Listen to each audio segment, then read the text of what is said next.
Toujours en direct de Patrimonia, ils sont venus, ils sont tous là et bien évidemment nous ne pouvions pas ne pas recevoir Jean-Pierre Rondeau, un ami, l'homme de tous les combats depuis toujours, l'homme qui défend la profession et son indépendance. Jean-Pierre, bonjour. Merci, bonjour. C'est un bonheur de vous avoir en plateau. C'est sympa, merci. Et vous avez du boulot, hein, c'est la bagarre en ce moment. Hein. C'est la bagarre, oui. Oh. Ouais. Nous, on est plutôt vous calme. aimez ça en même temps. Voilà. On aime j'aime la bagarre, mais là, je n'ai pas de grosse inquiétude. Allez, qu'est-ce qui s'est passé sur Prips? Racontez-moi là. Sur Prips, bon, je dirais c'est une affaire plutôt politique. C'est un report aujourd'hui. C'est juste un report, hein, c'est pas gagné. Oui, hein. c'est un report, absolument.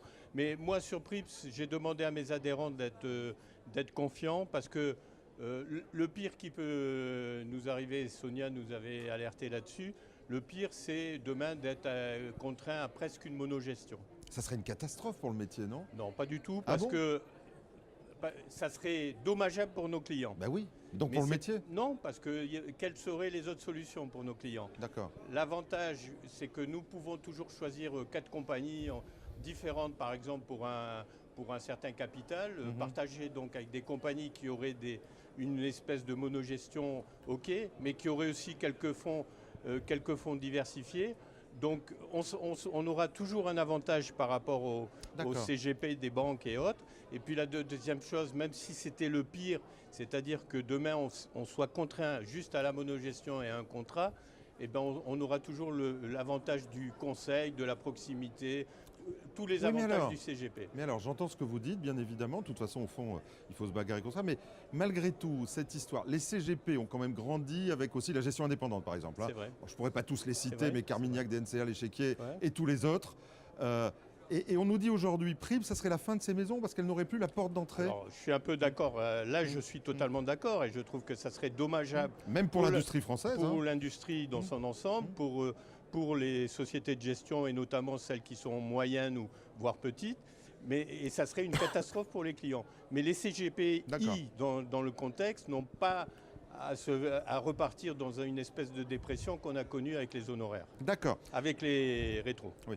Alors on continue, il y a beaucoup de choses qui bougent. Hein. Les taux en ce moment, je vais avoir des débats ici sur ce plateau sur c'est quoi une gestion diversifiée quand on ne peut plus investir sur les taux, l'assurance vie, etc. Est-ce qu'au fond tout ça, ça n'est pas une chance pour les CGP? Parce que les banques auront beaucoup de mal à s'adapter, les CGP ils sont flexibles. Voilà, on est flexible, donc c'est un peu aussi ce que je disais tout à l'heure, donc on a cet avantage de flexibilité. Le problème des taux, moi je dis qu'aujourd'hui on ne sait pas où on va. Et parler de solutions, etc., je ne sais pas où on va. Ce qui est le contre quoi je me révolte le plus, c'est l'assurance vie, et notamment donc les projets Sapin 2. Mais alors, on ne vous a pas assez entendu, Jean-Pierre? Moi, je m'attendais à vous voir monter sur la table et hurler Sapin 2, la liquidité des contrats. D'abord, j'ai mes confrères aussi qui sont là, donc je les laisse, les grands. Oui, mais vous aimez bien monter sur la table. J'aime bien monter sur la table, mais sur Sapin 2, on verra. C'est sorti la nuit, comme ça. Voilà, on va voir réellement ce qui va se passer dans les temps qui viennent. Moi, je dis, et là j'ai été le seul à le dire, c'est un hold-up de l'État, c'est un vol. Je crois que j'avais inventé le mot, non? C'est pas moi?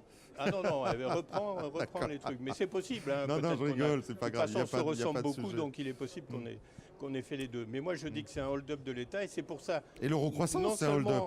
Voilà, c'est pour ça que. Mais c'est pas aujourd'hui. Moi, depuis 2-3 ans, je dis qu'il faut boycotter l'État, il faut boycotter les produits. Et l'eurocroissance, je demande à ce qu'on le boycotte. Il n'y a pas de raison, alors que... Oui, ça c'est une bonne idée. S'il n'y a pas de collecte sur l'eurocroissance, il n'y aura pas de transfert de provision. Voilà. Du coup. Et puis surtout, il y a le scandale de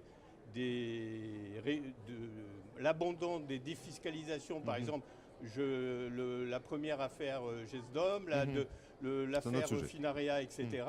Je trouve que on peut pas, l'État, il faut qu'il arrête de tamponner un produit. Parce que DF, sa filiale, n'a pas installé les trucs, le même service de Plus Bercy, près le micro. Le même service de Bercy requalifie le produit. Donc il faut que l'État ait une totale responsabilité. Il faut qu'on arrête d'être complice. Depuis Fourgousse 2, depuis Fourgousse, pardon, c'est un scandale. Et là, c'est un nouveau scandale. Donc c'est à nous, en fait, il faut agir avec nos pieds, avec nos capitaux, avec nos clients, pour dire qu'on n'aime pas un produit, il ne faut pas le souscrire. C'est aussi bête que ça. Moi, je dis, l'eurocroissance, c'est... De la même façon que ça sera un bid, c'est le PEA-PME. Très bien. Bon, voilà. Alors on va continuer. Juste, allez, un mot. Comment ça va la compagnie des CGPI? Alors la compagnie va très bien, elle est en ordre de marche. On vient de dépasser les 300. on avait à chaque fois, on progressait un peu plus que les autres, mais de façon, bien sûr, en nombre bien différent. On a enfin atteint les 300 parce qu'on avait beaucoup d'adhésions, mais à chaque fois, on avait aussi des fusions, des gens qui quittaient le métier, etc.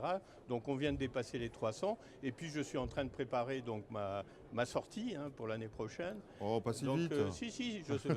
Au mois de mars l'année prochaine. Donc on connaît votre successeur? Alors bon, hier je l'ai dit, je pense que ça se c'est un scoop, allons-y alors. Je le soutiens et je le soutiendrai. C'est ouvert à tout le monde. C'est Feuille, donc Feuille est un... Son prénom? Et ben voilà que j'ai un trou. Ah, il y a un trou alors. Philippe Feuille. Philippe Feuille. C'est un bon copain, donc c'est idiot.